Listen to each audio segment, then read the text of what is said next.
That's right. Like a wart in that place you don't want to talk about, we're back. What you watching Monday night right here. Tonight we're talking Train to Busan. Train That's to right. Busan. Everything the West told me about this movie was wrong. So hey, it turned out to be okay. Aha. Trailer Trash Talk. Who's what you what? That's where we're at tonight. Right here on What You Watch. It's going to be a lot of fun. A lot of good stuff I going said on. it was Japanese and it's Korean. Everything else was awesome. Yeah, it definitely was. So welcome aboard to What You Watching for Show Train joints lit. to Busan. That's right. So here we usually introduce everybody. Hello, I'm a little dark tonight. I'm not feeling so well, but we're here. Is the Reverend Jeff Kelly, and That's over a there long ass name. is Wes motherfucking Losner. Yo, hey. Oh, hey, there they are. Hey, everybody. Yeah, you have to forgive us. Our live studio audience isn't live; they're actually delayed via satellite in Istanbul. So we're a real big hit in Turkey, I hear. We're actually, I was looking at the demographics of the people that watch our show. Most of them are here in America. A couple of them are in Canada, but we are big in the UK. So, hey, here's smiling at you fellas for watching us drunk in the friggin' United Kingdom. Cheers, mates. We're glad you're here with us. What you watching right here Monday nights, 9-ish. Tonight we started at 9:20-ish, so that's 9-ish, I would say. All right, let's take a look at it happened. Let's take a look at what happened in Trailer Trash Talk this week. Where the hell is the? Well, that's not good. Where the hell is it? Well, who comes to expect professionalism from a guy who gets 5 people to come watch him live? I don't know. Definitely not me. I 5 people. All right, here we go. Okay, there we go. Finally, we find what we're looking for. And we're in. Okay, Trailer Trash Talk is up. Talking trash about trailers, and it is in the house. That's right. Stephen King's reboot of It. I didn't watch it when I was a kid. I didn't read the book when I was a kid. Didn't read it when I was an adult. Still ain't. Don't plan on watching this one either. But hey, Killer Clowns, I have to acknowledge that Negan is in our presence right there on the screen. Yeah. There he is. Right there. You picked the fine time to leave me in Lucille. In a small town of Derry, Maine, 7 children come face to face with life problems, bullies, and a monster that takes the shape of a clown called Pennywise. Yeah, it actually is looking good. I'm sure it does for you people that don't have clown phobias, but screw the you little people. kid from Stranger Things is in it. I thought the clown was going to come off really fruitish in the beginning, but actually seeing it on film, it works. It works. I don't know. Definitely. I'm going to give it a watch for sure. Let you keep an eyeball on that one. Yeah, definitely let you keep an eyeball on that one. Moving right along. Here Alone. That's right. A young woman struggles to survive on her own in the wake of a mysterious epidemic that has killed much of society and forced her deep into the unforgiving wilderness. Yeah, you don't get that from the fucking trailer. You get zombie apocalypse. From the trailer, you don't really see yourself following one woman. You kind of see. I saw a bunch of different people. It looked really good. It's like a dark zombie movie, like a year into the infection or whatever. And there's a lot less people out there, it looks like, than like what you see in The Walking Dead or whatever.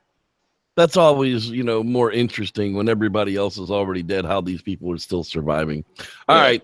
That's what old Wes was watching on Trailer Track Talk this week. Me, I caught the new Spider-Man Homecoming trailer, and I about died when the fat dark kid put on the suit. Spider-Fat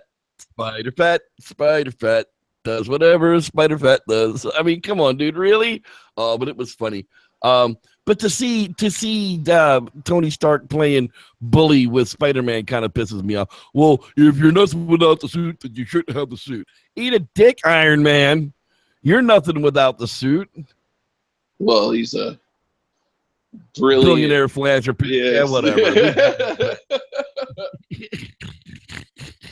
Without the suit, he could probably make a weapon that could fuck you up. Yeah, well, Spider-Man can walk on walls. Elevator. And we don't know what his semen can do. He's still a teenager. Oh, man. Maybe that's where steps come from. Oh, shit. The webbing. All right. Finally, yeah, right before showtime here, I just caught this one. It was very strange. It's called The Circle. Tom Hanks and Harmony Granger. No, I'm sorry, Emma Watts. A woman lands a dream job at a powerful tech company called The Circle, only to uncover a nefarious agenda that will affect the lives of her friends, family, and that of humanity. Yeah, basically, it's if you have nothing to hide, then you won't hide anything. You'll let us spy on everything in your life. And pretty much society has turned into and everybody's watching you pick your butt. So just pick your butt. What's kind of the way I look at it? Yeah, it's like, pick your butt and smile because they're watching you. You might as well let them enjoy it, or you enjoy the fact that you know that they're watching. Yeah, I could tell you some of the things that I've done in front of video cameras that I know we're being watched, but those might be still felonies, and I don't want to admit to crime. Woo! All right, moving right along here. Hey, Wes. Yo. You told me something about Ragnarok. Ragnarok. A Norwegian archaeologist, Sigurd Svedsen, forms a small team and sets off to find the true meaning of the secret runes found carved in a rock and accidentally awakens a giant monster. Yes. The Ragnarok. And, this is one of those movies you're going to have to read the subtitles. However, it's good. It's a really good movie. At least it's in Norwegian language of some sort. That I can get away with listening to. I had a hard time listening to the Korean. Oh god, I don't know. They changed it up a bit, but yeah, there's that movie is really fucking good. The monster is pretty dope, and it's talking about Viking stuff. So I mean, it's bitching, like definitely. I'd say we should do it on our show, but well, we're gonna do a couple that are not friggin' requiring reading for the next couple of weeks, and maybe we'll go back to something. But I like Ragnarok. We'll definitely revisit it. We'll see if I can't get watching. Like I said, there are certain languages I can listen to and read, and there are certain languages that I just can't. So we'll see how that one comes along. I think I heard finally them say hi. The Trailer Park Boys season 11 dropped the other night. Now, my dumbass missed the drop on the 31st. I waited all month. I tortured myself going through April Fool's Day, and then Wes goes, I said, hey, Wes, did you watch anything for the show this week? He's like, the Trailer Park Boys, duh. And I went, oh, my God. So I've started watching it last night, and I've gotten all the way up to episode 7. And I can tell you, this season is far better than last. Yes. Straight up, yes, far better than the production is better, the editing is better, the humor is better. The humor is funny. Ricky has made me bust out laughing 6 or 7 times all the way up to episode 7, and I'm not really paying attention. I'm just kind of catching it and passing. I'm not going to ruin it for anybody because Wes and I agreed that next week is going to be our Trailer Park Boys week. Yes. So Trailer Park Boys will be our focus next week. Give you all time to watch the season a couple of 3 times like we will before then, and be ready for it. Because we're definitely going to get in depth with it. But oh my God, is it fun? Everybody's funny, and thank God they got rid of Lucy. And the way they did it too, like right off the top of the show, they're like, "Whoop, Lucy's gone." They're like, you don't care. J-Rock and all that trash is gone. You don't care. They eliminated a bunch of the mom. The crap you could never understand anyhow. They've just cut it all out and focused on funnier things. Bubbles in the friggin' Gordon's fisherman outfit. God, now I'm officially Bubbles the lobster poacher. I just about died. Oh, yeah. So, oh my God, watch it this week. Focus in on it because this is going to be our focus next week. It is so far. I want to catch the end of it. You know, it's like Motel is just like a superstar. The episode called Darth Leahy. It was like, yeah, it's like all dead on with Star Wars. I mean, it's perfect. Script. Yeah, you gotta just. That's all we're gonna say about it this week. But oh my God. Ugh. Oh, but yeah, I'm glad they didn't bring back fucking that big ass chick with Barb and all that Barb's crap. In it, but they not could lose really. The redheaded girl. What the hell's her name? Sarah. Yeah, they could dump her dumb ass right off the show too, and nobody would care because she's still old school. Well, all the boys have moved on. The boys have definitely upped their game this season. Yeah, they really have. Yeah, everyone, even Randy and Leahy, and I feel like even George Green has done real good too. And then I just found out, I watched this like video on YouTube talking about 30 things you don't know about the Trailer Park Boys and shit. And then I found out like George Green is like the lead singer to some fucking band. He's like the lead singer of Your Mama Radiohead or something. Who knows? Yeah, some Canadian band, and then there's another guy that's like real fucking famous, like that's from Canadian band, and no one ever makes any cracks at it. I don't think I've ever heard a joke about it. Probably because they're playing other characters, Yeah. Well, I mean, they always have these like. They shout out Rush and other things like hockey players and shit like that. You just think they shout that band out or something, but I don't know. Maybe they haven't. I just haven't paid attention.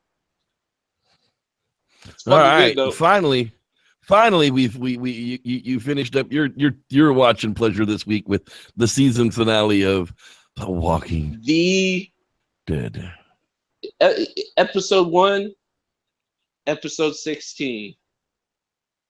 Both fucking like if you like I don't know how to explain like just the epicness of both episodes, but this finale, it left you happy and like ready, like fuck yeah, we're gonna fucking like on all accounts. Like you see at the end, fuck man, with Negan standing in that huge crowd saying we're going to fucking war.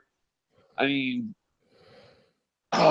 there's so many fucking epic things in this episode, like, and the build-up, it just like what's about to happen, what's about to go down, and just you see the trash people show up in their trash trucks, and everybody's armed to the fucking teeth, and Negan only shows up 3 trucks deep. I mean, Rick had them. I knew something was wrong. Numbered, yeah. So. Dwight kept his word and fucking, slowed him down, but they ended up getting double-crossed, and it's like... Made a better deal. Yeah. I would have shot that bitch. I wouldn't have cared what happened to me after that. No. Seriously, I would have shot her straight in the face. He already had his gun out and pointed at her. I'd have just pulled the trigger. What happens next is going to be... for a reason. Yeah, I know, but in my world as Rick, that bitch dies. Oh, but, she should have.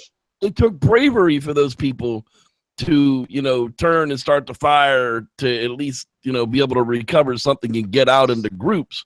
But remember, courage is not the absence of fear, but doing the right thing in the face of fear.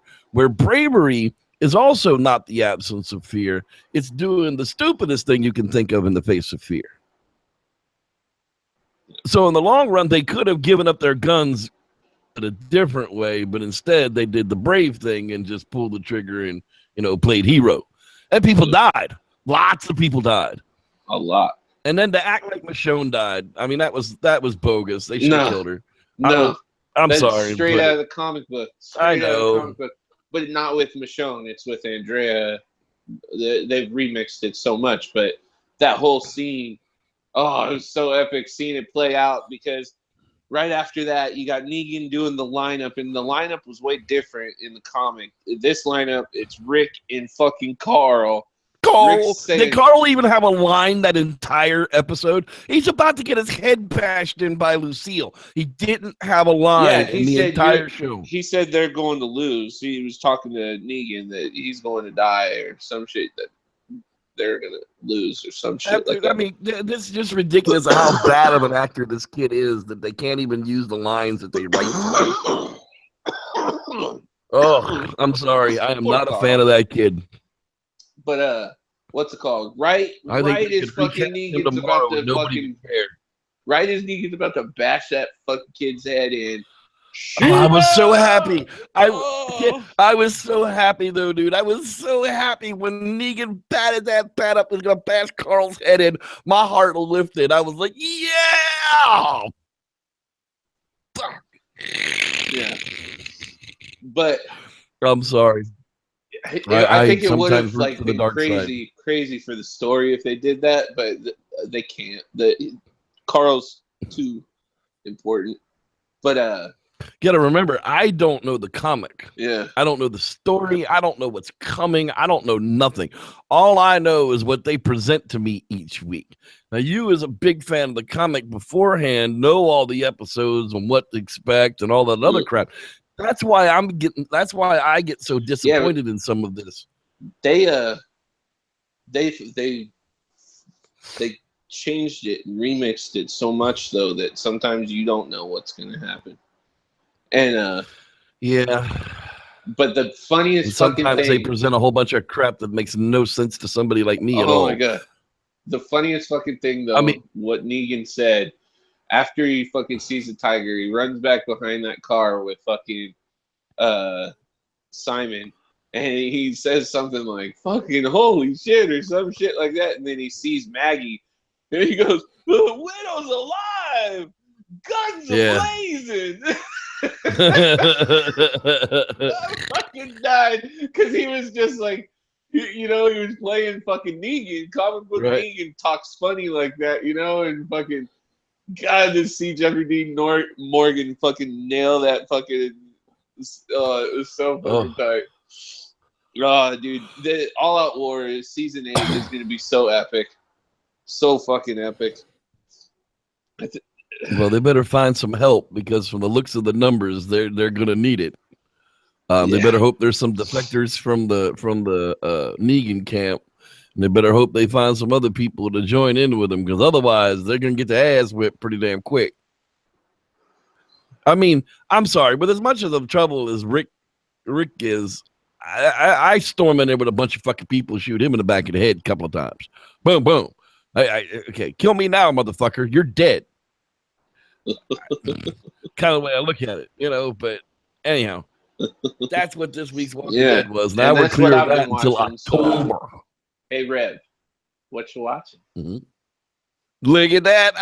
It only took 14 episodes, but we're finally getting it done. Well, I actually found the English dubbed versions of Ip Man 2 and Ip Man 3, so I went ahead and finished out the trilogy. However, what? Does he just go around going, Ip, Ip, Ip, Ip? That's the dude's name. Oh, Ip. Is Ip Man. His family name is Ip. They're in China. His first name is Man.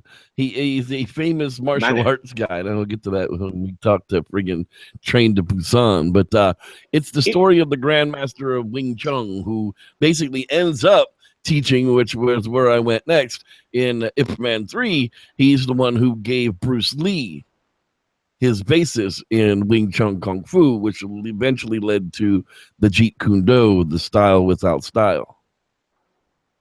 Hit without hit. Be like the nature water. Water is soft, yet it can penetrate stone. So, I mean, in the long run, if you're into that type of thing, it's a powerful story, really, of what happened to Hong Kong and its surrounding provinces during the original Japanese invasion of 1920, the English invasion of the 1950s and 60s, until basically they were released to China in the 1990s. Anyhow, through not reading all of those subtitles, I found Hulk. Not to be mistaken with the good one, the Incredible Hulk. No, This was the first Ang one. Lee, Eric Bana, Jennifer Connelly, Sam Elliott cluster crap. God, was this god awful movie. I was, when I first saw this movie came out, I was looking for. I love the Hulk, dude. The Hulk is probably my third favorite superhero. Or no, I can't really call him a superhero. You have to call him a comic book character. But he's probably my third favorite comic book character or cartoon character is the Hulk. And I was so disappointed in this movie. I was disappointed in Sam Elliott's performance. Jennifer Connelly, you can never be disappointed in. Sorry, anyhow. But you did good, boo boo. Eric Bana's performance in this was just like, you played Hector, the Prince of Troy, and this is what we get. We get Dork Geek on a bike with a helmet. I'm sorry, I just couldn't. So I watched the shit show from the start to the finish. The Incredible Hulk with Ed Norton. I thought Ed Norton was a horrible Bruce Banner. The movie was great, but I thought that he really did. He was horrible at it. The guy they have at it now, I can never remember his damn name. That guy's all right. He's a great Bruce Banner, and they've gone completely CGI with the Hulk now, so never doesn't really matter. Ruffalo? Yeah, that's the guy, Ruffalo. He's a dope. He was in the one. He's good. Definitely. He's great as Bruce Banner, and this plays the scientist part pretty good. So that, my friend Wes, is what I was watching. And it brings us now to the time when we go out to internet lands and say hi to the two people that are probably not even out there watching us. And wait, we got 5 people viewing us now. So woo-hoo, let's go out and see who's out there in internet lands. Let's see who showed up. Internet lands. Oh, of course, we've got our man with the big tool, Mr. Dean Cooper. That's even a better way to handle that. Lance Windsor, how you doing, man? Glad Mr. Lance. Lance, I got a Lance for you. Kurt Harris. That's right. He's always playing center field, batting third. Mr. Rod Dupree. In the place to be, yo. That's right. I'm sure there's a Collier Wilmus out there floating around somewhere, but who knows? He might have forgot it was Monday night. There he is. Nope, there he is. I see him. He's creeping as usual. He's having a yeast infection. He's having a yeast infection. That's right. It's funny. It's funny. He's looking to get a job in town over at the bread plant. Oh, I love you, buddy. That is absolutely hysterical. If you get a job at the bread plant, we will never let you live it down. Okay, tonight we're talking about, thank God it's finally over. I haven't let him live down that he had a fucking loaf of bread behind him. That's how I know who he is. I should know him from, Sasquatch fucking, what is it, Boss of the Forest, right? Yeah, but you know him right? From bread. Yeah, you got it right. I know him as the guy with the fucking loaf of bread behind him for some reason. Some ginormous Fukushima bread. Train to Busan. That's right. Train to Busan. While a zombie virus breaks out in South Korea, passengers struggle to survive on the train from Seoul to Busan. It was one of those movies that you do have to read, but you don't really have to read it to enjoy it. I couldn't read a lot of it. Like their subtitles. That was one thing I was telling Wes earlier. Their subtitles just go by entirely too fast for my dyslexic ass to be able to read everything that was going on. But it didn't matter. When the important parts came up, I got the gist of it. See, I went in originally listening for Japanese because, you linguists in your ear is different. Japanese is completely different than Korean. So when they started speaking Korean, and I read that, in association with Korean train rails, I went, oh, we're in Korea, not Japan. Let's change the Babelfish channel over to Korean, and maybe we'll get along a little better. Well, unfortunately not. But It didn't matter. You got the idea. He was a neglectful father. He worked too much. The typical Asian bullshit. Daddy's never home because he works too much. He brought the girl a Wii. Now, if I'd have brought my kid home a Wii for being a douche knuckle, my kids would have been dancing on the ceiling until he looks over on the bed table or on the nightstand, and what's he see? That same Wii.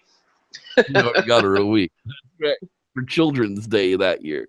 So, yeah, forgetful father, absentee father, whatever.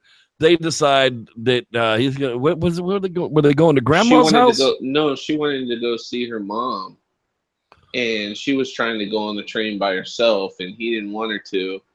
So then he ended up taking the day and going out with her, and all fucking hell breaks loose. Yeah, like from the very beginning, the little girl's looking out the window. Dad's trying to fall asleep on the train because that's what you do on a train, if you can. If you can kick back a little bit and fall asleep for some of the trip, that's the best train ride ever. Little kids looking out the window, and these people are just like crazy. Not regular zombies like, no, they're like hauling ass like linebackers, friggin' free safeties coming in, just all possessed and fucking just distorted, contorted, crazy shit. And right before they left, they showed this sick person get on the train, and I'm like, oh, there you go. Just takes one. That's all it takes. It just takes one of them dirty bastards to get into your house, boy, and you'll never get them out. Yeah. And so the father does fall asleep, and then there's someone in the bathroom, this fucking dickhead who ends up being the fucking asshole of the movie. Everybody fucking hates this guy through the whole movie. He's a fucking prick. I don't know what he was. He was a COO of some company or some shit. Yeah, a businessman of some sort. That's just, you're not important. I'm important. You're not important. I'm important. It ends up being this bum guy, and he's just saying, everybody's dead. Everybody's dead, right? And that's kind of when the little girl walks away from there, and that's when you meet my favorite character of the movie, and your favorite character. We found out is this guy and his wife, who's pregnant and everything. And she's in the bathroom at this moment. And the little girl goes up to open the door, and he, telling her to go, to a different one and everything. But that guy, he ends up being like funny and like the fucking hero, and like fucking just knocks full, like just destroys one of those zombies, just fucking all up against the fucking top of the train. See, now you're in Korea, okay? And Korea is the land of Taekwondo. So you're telling me out of that whole train full of people, you didn't have 50 or 100 Taekwondo motherfuckers that could have just been beating the hell out of these zombies? Maybe I'm just saying, I'm finding it hard to believe amongst a couple of thousand people that you didn't have a couple of 100 Taekwondo old master jits that are about to jump out of the train and put an end to the zombie problem. So we're riding along. People lose track of their story. Right, but then the hero. What does the hero do? He gets his wife out of there. They get away from the mob, and they start to wrap up to do battle. And Mr. Big Man in the robes, he starts wrapping his forearms up, and he starts banging them together. I'm like, finally, we're gonna get some damn martial arts in this fucking Asian movie, right? Finally, we're gonna have something. No, hell no. Dude grabs a baseball bat and a shield, and it's just like not every 20 Asian minutes. Movie has to have martial 20 arts minutes of watching Obama ride a bicycle. I mean, it was horrible. I mean, Asian people, we're sorry. My partner here doesn't understand that all y'all don't know martial arts. Bear with them. Every damn one of them I ran into did. Little bastards. Yeah. Kick you in the back of the neck 3 times before you can even say jujitsu. Little Chinese motherfuckers. Sorry. I love my Asian brothers and sisters. I do. I just found it hard to believe that There wasn't a couple of hundred kung fu, well, them not kung fu, but taekwondo. They start teaching them at like 5. I mean, these little dude, I'm telling you. Anyhow, I don't think you're going to be thinking about fucking getting into a stance when zombies are coming at you. Thank you. And there was a couple of times it was like Z Nation where they had the zombie wave. Did you catch those CGI graphics where they were like, that was kind of crazy. No, they didn't overdo it. There were a couple of times though. It was like at one point there was like 1,000 zombies, and then they look back, there's like 2. You know, and then they look back again, and there's like another 1,000 of them. It's like, all right, guys, let's keep the CGI going on a little consistency, can we? Yeah. The ending was good. Daddy sacrificed himself to save everybody, and then had to jump off the goddamn train head first. Yeah. Well, he was bit. He was turning right at that moment. Well, he knew. And the train conductor, to watch him turn, that was pretty neat. Those were some cool effects. I enjoyed that part of it. That was the fucking asshole. The conductor fucking went to help the asshole when he fucked his leg and was getting chased, and fucking took one of the zombies off of the asshole, and then another zombie jumped on the conductor, and then the conductor asked the guy for help, and he just got up and ran to the train. Fuck that guy. It was cool to watch him turn because he was like, I gotta get home to my mom. And all that shit. But that guy was a prick.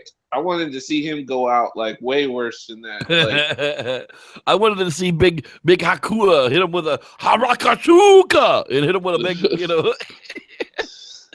energy ball and watch his head explode or something, man. I want the golden glow. Come on, man. I expect more from my Asian zombie movies. Y'all got to combine some like wushu shit with some zombie movies. This was meant to be realistic. Well, I don't know. Bruce Lee meets freaking Resident Evil. Oh, well, there you have it, folks. That's probably where we should probably leave it tonight. Is there's no kung fu. If there's gonna be any Asian death threats, send them that way because I love y'all. Oh, next week, like we said, we'll be talking about what the heck are we talking about? Porn. No, that's right. Yeah. Trailer Park Boys. Because next week we're gonna have a special guest. We are. Yeah, she's a sexy bitch.